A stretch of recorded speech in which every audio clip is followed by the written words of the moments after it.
મહુવા તાલુકામાં દીપડાના આટાફેરા બરતાડ ગામમાં દીપડો દેખાતા લોકોમાં ભય ખેતરમાં દીપડો લટાર મારતા નજરે પડ્યો ગ્રામજનોએ વન વિભાગને જાણ કરી છે દીપડાને પાંજરે પૂરવામાં આવે તેવી માંગ છે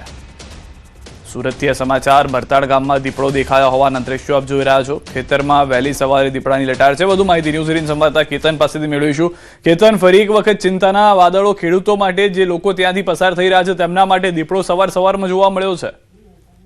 जी सिद्धार्थ चौक्कस की बात करें तो दक्षिण गुजरात के દીપડાનો રહેણાંક વિસ્તાર જેવું બની જવા પામ્યું છે ખાસ કરીને વાત કરવામાં આવે તો હાલ જે દક્ષિણ ગુજરાતની અંદર જે સુગર મિલો હોય છે સુગર મિલની અંદર શેરડીઓ કપાઈ ગયા બાદ ખેતરો ખાલી ખમ થઈ ગયા છે ખાસ કરીને આ દીપડાઓ શેરડીના ખેતરોની અંદર રહેણાંક વિસ્તાર પોતાનું બનાવ્યું હોય એ પ્રમાણે રહેતા હોય છે પરંતુ શેરડીનું કટિંગ બંધ થઈ ગયું સુગરો બંધ થઈ ગઈ એ ખેતરો ચોખ્ખા થઈ જતા દીપડાઓ માંગ ઉપર ખુલ્લા ખેતરમાં પણ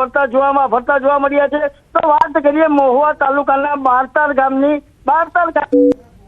જે કેનાલની બાજુની અંદર એક ખેતર આવ્યું છે ખેતરની અંદર વહેલી સવારે જે યુવક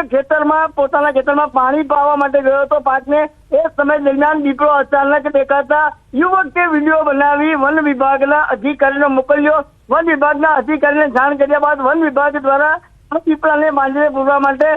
ચક્રો પણ ગતિમાન કરવામાં આવ્યા છે પરંતુ ખાસ કરીને વાત કરવામાં તો જેવું શેરડીનું કટિંગ પૂરું થતા સમગ્ર દક્ષિણ ગુજરાત સહિતના વિસ્તારોમાં દીપડાની દહેશતથી લોકોનામાં ભયનો માહોલ જોવા મળી રહ્યો છે જી સિદ્ધાર્થ આભાર સમગ્ર માહિતી બદલ મહેસાણાથી સમાચાર પુનાસણ ગામમાં દીપડો દેખાયો છે પુનાસણ ગામના ખેતરમાં દીપડો જોવા મળ્યો છે વિડીયો વાયરલ થયો છે ખેતરમાં કામ કરી રહેલા ખેડૂતે દીપડો દેખાયો હોવાનો વિડીયો વાયરલ દીપડો દેખાતા ગ્રામજનોમાં ભયનો માહોલ છે ઘટનાની જાણ વન વિભાગને થતા આરએફઓ ફોરેસ્ટ સહિત સ્ટાફ ઘટના સ્થળે દોડી આવ્યો તેમજ વન વિભાગ દ્વારા આજુબાજુના ગ્રામજનોને સાવચેત રહેવાની સૂચના અપાઈ છે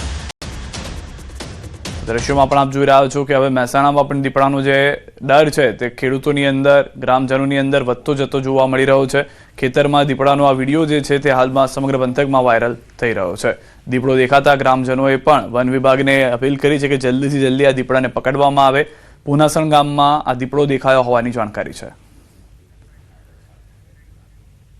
જૂનાગઢથી સમાચાર ગ્રામ્ય પંથકમાં સિંહના આટાફેરા દુધાળા ગીર ગામમાં સિંહે કર્યો શિકારની ઘટનાના સીસીટીવી જોવા મળ્યા છે માળિયા હાટીનાના દુધાળ ગામની ઘટના છે આ શિકાર છોડી સિંહ ભાગ્યો હતો 2 દિવસ પહેલાની ઘટના છે એક જ રાતમાં 4 પશુનો શિકાર કર્યો છે શિકારની શોધમાં સિંહ જે નીકળ્યો હતો તેના સીસીટીવી પણ હાલમાં જોવા મળી રહ્યા છે એક જ રાતમાં 4 પશુના શિકારના સીસીટીવી સામે આવ્યા છે